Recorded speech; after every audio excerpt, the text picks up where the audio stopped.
Hi, I'm Rob Silver. I'm a veterinarian in Colorado of more than 32 years in practice. And I've recently written a book on medical marijuana and your pet. And I'm here to talk with Dr. Becker about that. So tell me, I interviewed you last year. You did. At this convention. You were probably writing the book at that time. Yeah, it took much longer than I thought. I believe you. I believe you. It's a big process, but it's finally out. What is the book called? Medical Marijuana and Your Pet. Okay. And it's written for the pet owner. Great. To help guide them and navigate through all the different regulatory paths and benefits and risks of using medical marijuana in their own pets. It's wonderful. For dogs and cats, or all species? My experience is primarily with dogs and cats. I think it has applications in all species, but I want to speak about what I know. Sure. Yeah.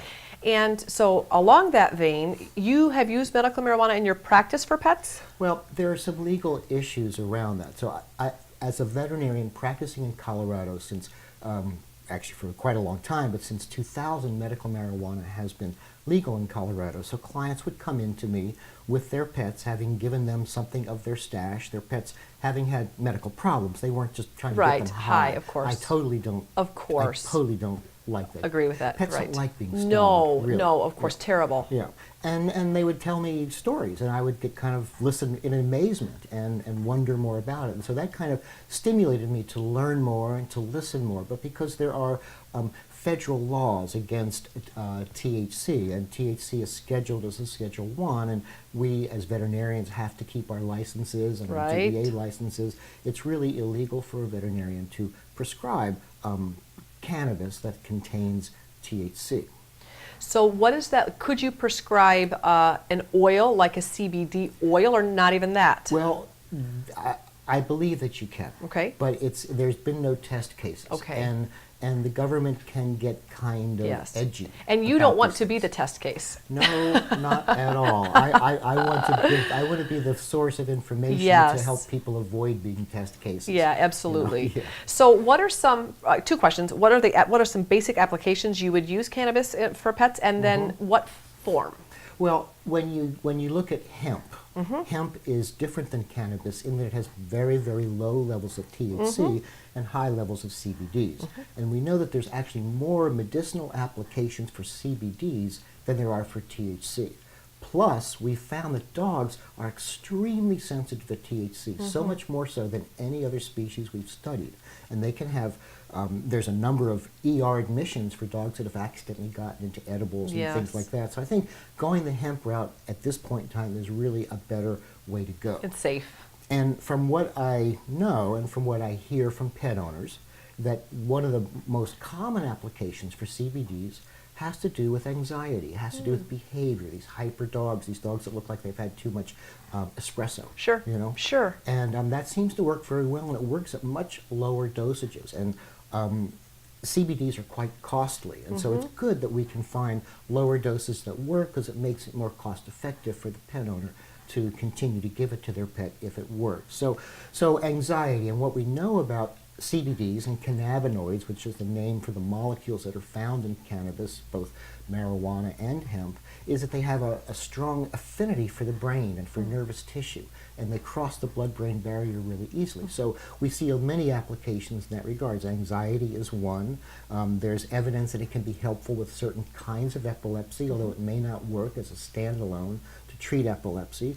Closed head trauma, even emotional things like post-traumatic stress, we're seeing it in humans Sure.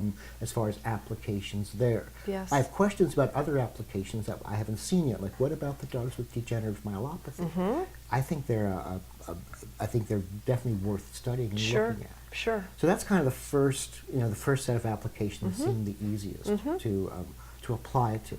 But then we're also looking at its benefit for pain, and there's a good deal of evidence that supports that CBDs really do help with pain, and they help with pain through mechanisms that are different than narcotics. So you can use them together. And different than NSAIDs. So you can use all three of those combined to help with pain management, So nice. which is really helpful. And Yeah. there doesn't appear to be any interference in terms of Wonderful. drug interactions with that. So cancer pain, I had one client whose dog had osteosarcoma, big swelling of the bone, very painful, and he said like after 2 days of giving them something, the dog started putting weight That's on wonderful. it again. But another application appears to actually cause tumors. Maybe not all tumors. We don't know enough about its full range of applications, but it seems to shrink tumors. Because a couple of weeks later, he called me and says, "Am I imagining it, or is this lump getting smaller?" Wow. I know. Wow, And that's really profound. exciting. Yes. But what we find, though, is that just like it seems with many Chinese herbs that we're also using for cancer, that it works well, you discontinue it, cancer comes. Sure, sure. So in your book, do you discuss hemp and as an alternative?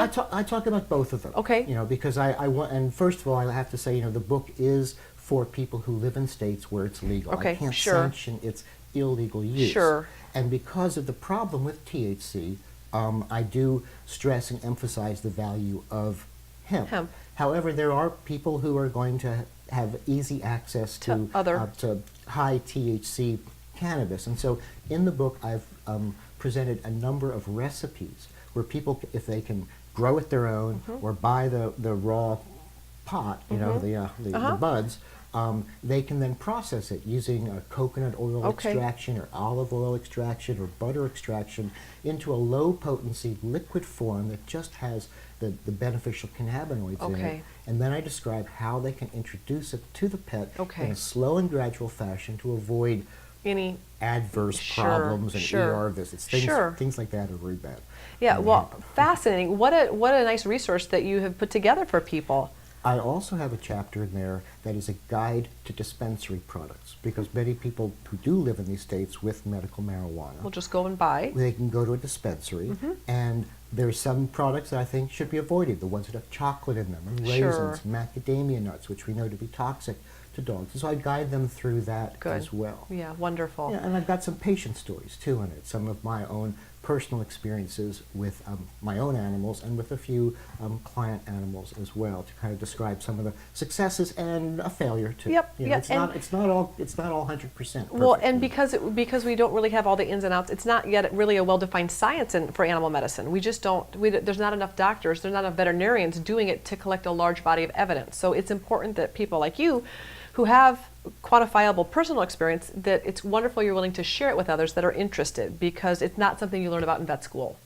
Well, I got really concerned about the number of dogs that were being admitted to the ER because they were accidentally eating edibles that their owners had left out on the table. And that's really what got me going. You know, plus my interest as an herbalist in this very interesting new therapy that we have available to us. Yeah, well, this is wonderful. Where do people go to get your book?